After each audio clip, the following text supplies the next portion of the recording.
Start అయినా రాజకీయాల గురించి ప్రస్తావించడం అనేది చాలా సంవత్సరాల తర్వాత మళ్ళీ ఇదిగో ఇప్పుడే జరుగుతుంది. దానికి ప్రధానమైన కారణం తమ్ముడు పవన్ కళ్యాణ్, అలాగే చంద్రబాబు నాయుడు గారు తెలుగుదేశం నుంచి, బీజేపీ నాయకత్వం వీళ్ళందరూ ఒక కూటమిగా ఏర్పడ్డారు. అది చాలా సంతోషం, మంచి పరిణామం. ఈ సందర్భంగా మరీ ముఖ్యంగా ఈ రోజున నేను ఇట్లాగా మాట్లాడడానికి ప్రధానమైన కారణం నా మిత్రుడు, చిరకాల మిత్రుడు సీఎం రమేష్, అట్లాగే పంచగల్ రమేష్ రాజకీయంగా అరంగేట్రం చేసింది నా బ్లెస్సింగ్స్ తోటి. అది తను ఆ రోజు నుంచి ఈ రోజు వరకు కూడాను ఎక్కడున్నా నా దీంట్లోనే ఉంటుంటాడు.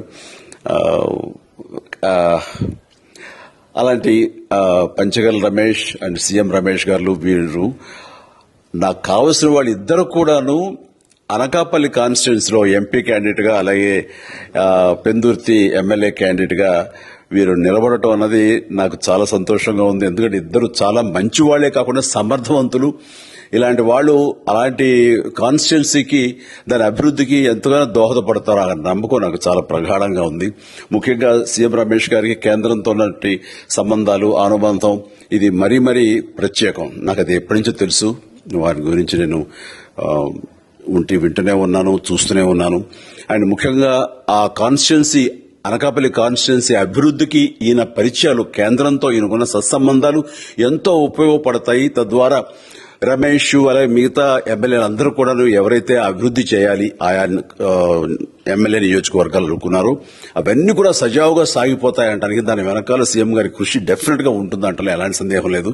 అండ్ వీరి నాయకత్వంలో మిగతా వాళ్ళ ఎమ్మెల్యేలు అందరూ కూడాను కలిసికట్టుగా అనకాపల్లి అభివృద్ధికి ఎంతగానో దోహదపడతారు అండ్ రిజల్ట్ చూపిస్తారన్న ప్రగాఢ విశ్వాసం ఉంది. కాబట్టి వీళ్ళిద్దరి గురించి ఈరోజు ప్రస్తావిస్తున్నాను. మీ అందరి ఆశీస్సులు వీళ్ళకి ఉంటాయని ప్రగాఢంగా నమ్ముతూ సెలవు తీసుకుంటున్నాను. ప్లీజ్ వారిని గెలిపించండి. అనకాపల్లి నియోజకవర్గం యొక్క అభివృద్ధిని మనందరం చూస్తాం. అంతేకాదు నాది చాలా పెద్ద కోరిక, ఆంధ్రప్రదేశ్ అభివృద్ధి పథంలో ముందుకు వెళ్లాలి. దానికి గాను మీరందరూ నడుము బిగించండి.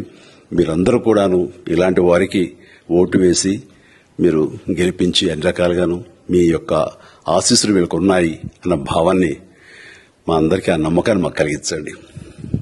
జై హింద్. ఇందులో మాకు